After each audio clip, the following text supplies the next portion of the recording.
The earlier discussion about outsourcing, the heated exchanges we had, has set a great backdrop for me for my presentation.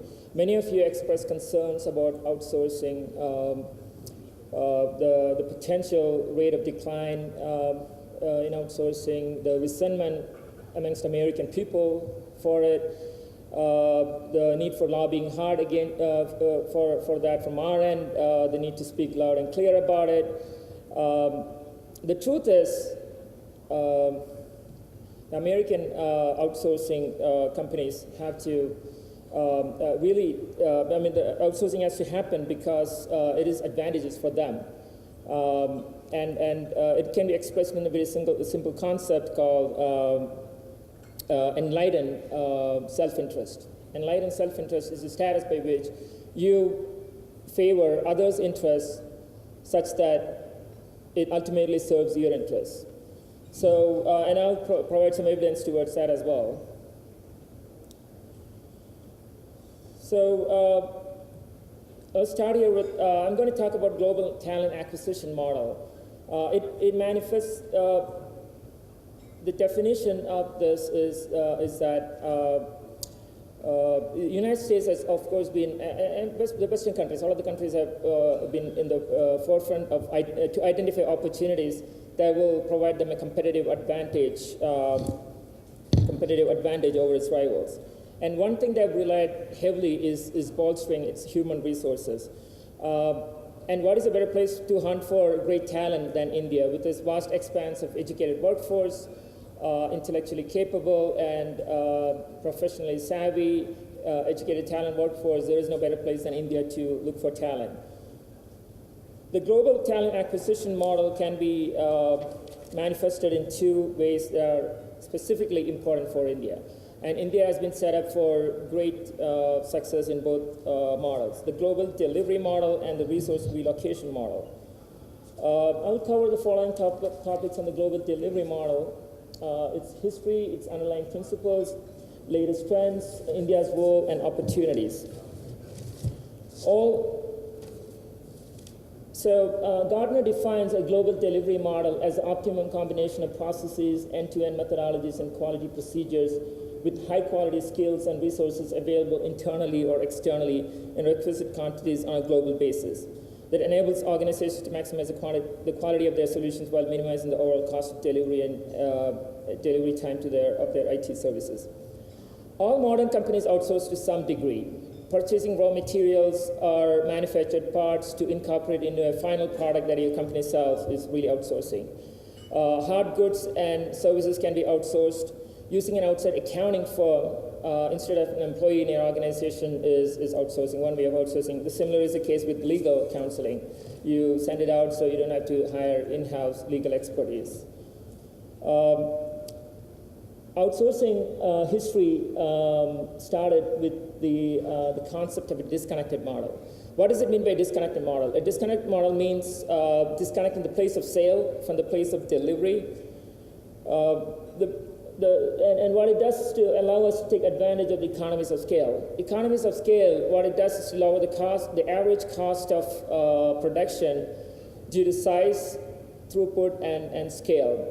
It also allows the companies to focus on core business. So talking a little bit about the history, the model for most of the 20th century was to have a large integrated company that owned, managed, and controlled their resources and assets.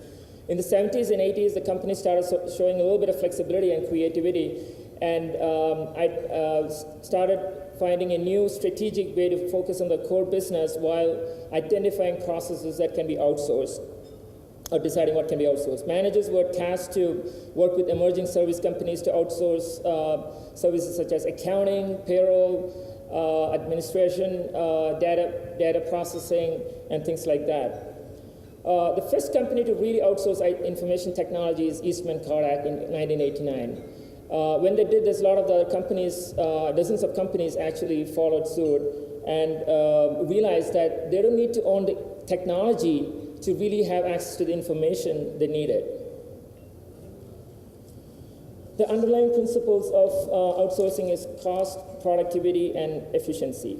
We'll talk a little bit about all of those. Of course, I'm racing against time, so I'm going to run through this as fast as I can because we are a little bit behind time, as the moderator said. The cost factor, right? The reduce and control operating costs. That's a primary goal of outsourcing. Of course, I talked about economies of scale. The average cost is reduced because you're outsourcing to a larger company. So, for example, TCS, the delivery of IT services from TCS would definitely be lower than a company that doesn't specialize in it. Labor arbitrage.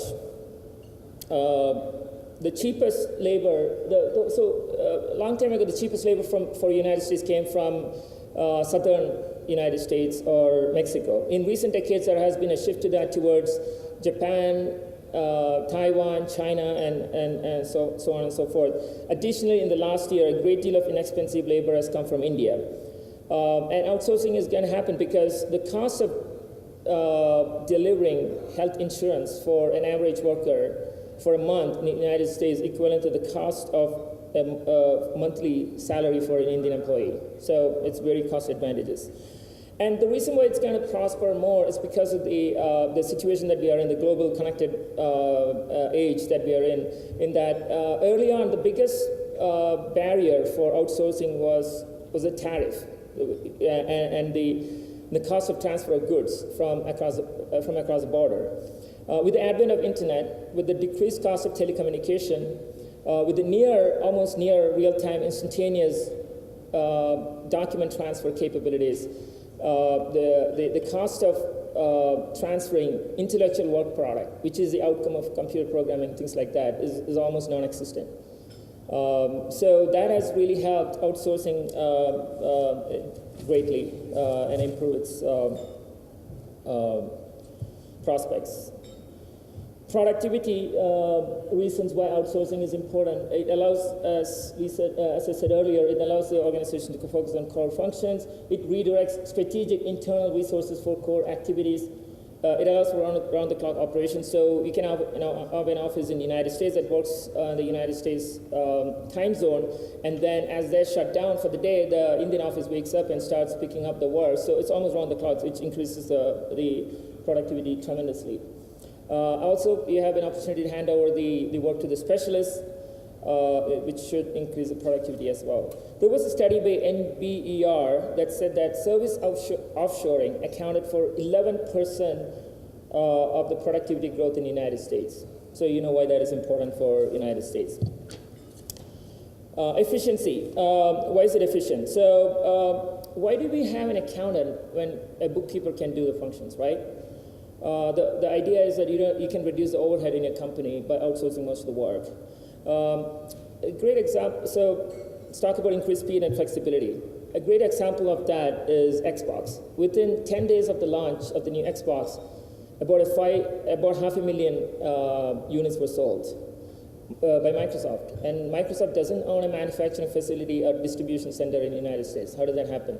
It's all due to outsourcing.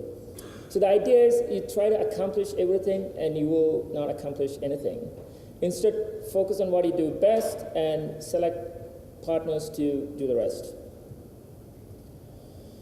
So the next model, so we talked about two models, global delivery model, which is outsourcing, send out the work across the globe, wherever you find the talent, you pick them up, let them do the work, right? The other option is, within the global talent acquisition process, is the resource relocation model. So I'll go over the reason why that is relevant, what are the macroeconomic benefits for the United States, what are the qualifications required to be a candidate for resource relocation model, what are the opportunities for Indian employees and IT folks. This is my own definition. So relocate resources closer to the parent organization to enhance the utilization of global talent by providing them with better grounding on a business landscape, greater integration with the rest of the workforce, and minimize disruptions due to uncertainties in global political, social, and economic environment. So the idea is that when you are sitting outside far away from where the major activity is going on, you're a little bit disconnected. There is a potential for lack of knowledge, misunderstanding, and things like that. This allows the people to be within the organization in the United States, gets a better understanding of the business landscape. greater integration with the rest of the workforce, so you connect with everybody else a little bit better.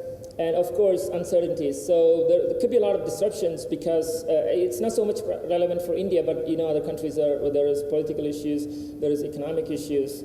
So if the companies doesn't want to really face that, they have an opportunity to bring people in, so they can reduce that impact.